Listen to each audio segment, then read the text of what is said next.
Oh my god, bro. This is like... look at this.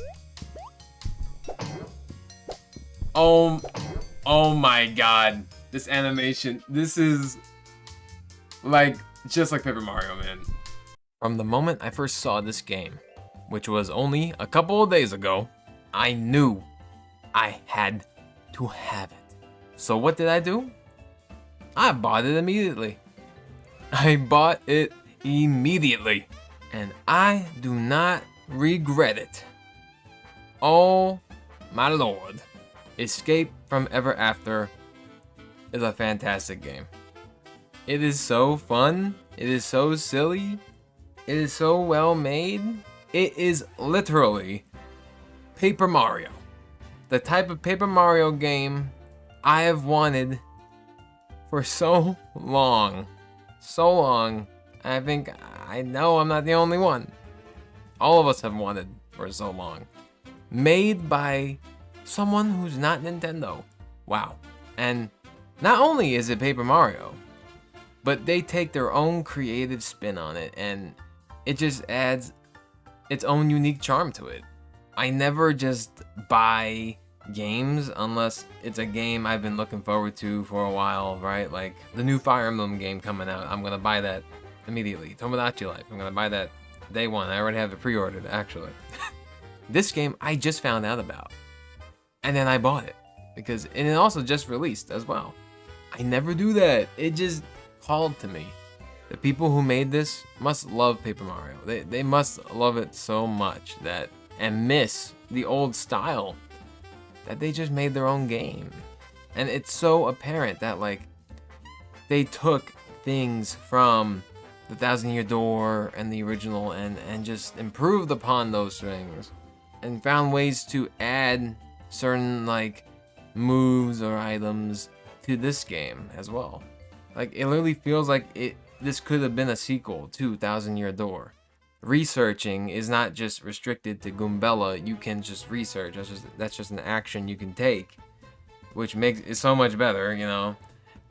And to me, right, that's something they would have added in a sequel to that game. But like I said, this game is also unique, and what's very unique about it is its story, which I like a lot.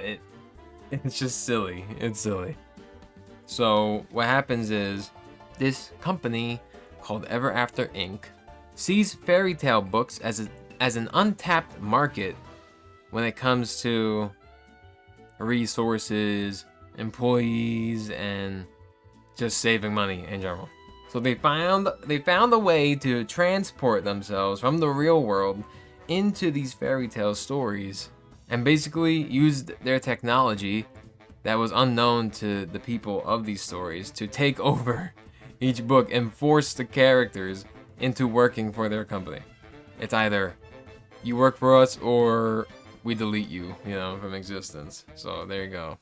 And the game starts out with your main character Flint. He's like a hero, and he fights a dragon, right? So he goes to fight the dragon Nemesis in her castle, and her castle was turned into Ever After Inc.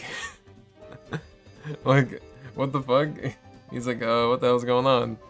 And then he ends up getting thrown into the dungeon, and that's where his arch nemesis Tinder, which is the dragon, she tells him everything, and they turned Tinder, they made her small and put a collar on her to like suppress her abilities, so it's like she can't really blow a bunch of flames or fly really, because she's so small now, because she's supposed to be a big dragon. And they end up teaming up and discovering that it would be easier for them to destroy the company from within the company. So what do? You climb the ladder and secretly do things to sabotage the company. And the dialogue and the missions and quests in this game are very reminiscent of Paper Mario. Like they got it down to a T, like the same type of humor and writing. It's just so fun. And I love Tinder, you know, like she's always like saying like, oh my god, like she's like higher than you personality, right? So she's like, oh, I can't even, like, I don't want to work with you, but it's so low of me. I can't believe I have a job. Like, what? So she really doesn't want to work with the main character. Oh, I feel her. What do you mean, Ricky?